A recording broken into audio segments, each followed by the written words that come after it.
आज डहाणू तालुक्यामध्ये चारोटी या ठिकाणावरून मार्क्सवादी कम्युनिस्ट पार्टीच्या नेतृत्वाखाली हा जो अत्यंत विशाल असा लॉंग मार्च किंवा लाल वादळ हे पुन्हा एकदा सुरू होत आहे वर्षाच्या सुरुवातीला, आणि हे पालघर जिल्हाधिकारी कार्यालयापर्यंत पोहोचणार आहे। याच्या मागचं मुख्य कारण गेले अनेक वर्ष लाल बावटा या मागण्यांसाठी लढतोय।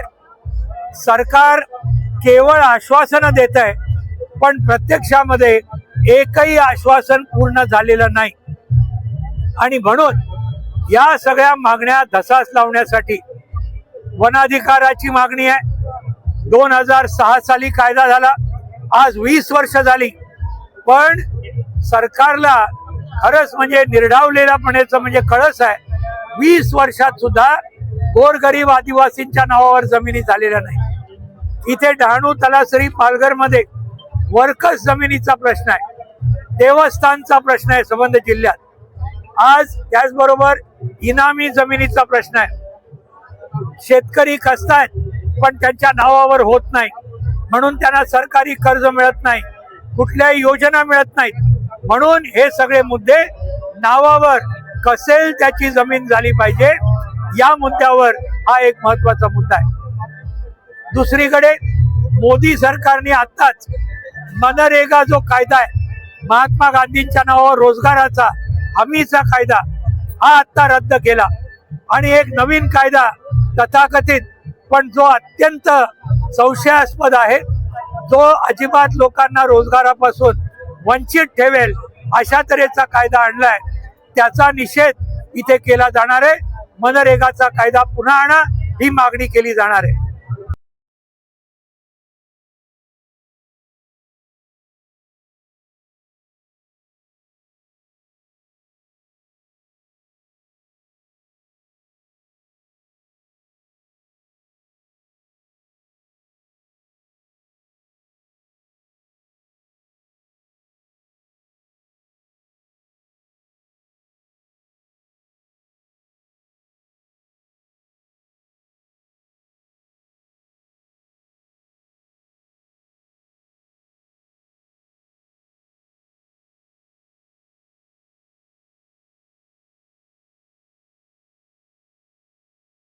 हे जे संबंध विजेचं खासगीकरण करून मोठमोठ्या उद्योगपतींना नफा कमवून द्यायचा, गोरगरीब लोकांना प्रचंड मोठी बिलं करून लुटायचं, ही स्मार्ट मीटर योजना रद्द केली पाहिजे, ही आमची मागणी आहे। त्याचबरोबर वाढवण आणि मुरबे बंदर हे या ठिकाणी आणतायत, विकासाचं नाव घेतायत, पण या ठिकाणी विकास मूठभरांचा होणार आहे।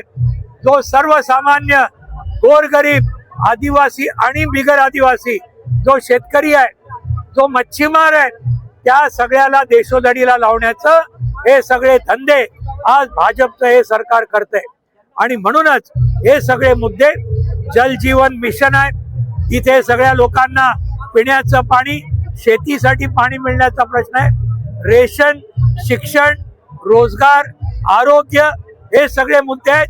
हे मुद्दे सगळे या मोर्चामध्ये आम्ही घेतोय, आणि पालघर मध्ये प्रश्न सुटेपर्यंत लेखी मागणी पत्र दिल्याशिवाय आणि अंमलात आल्याशिवाय हा मोर्चा तिथून उठणार नाही, हे सुद्धा आजच आम्ही या ठिकाणी डिक्लेअर करतोय।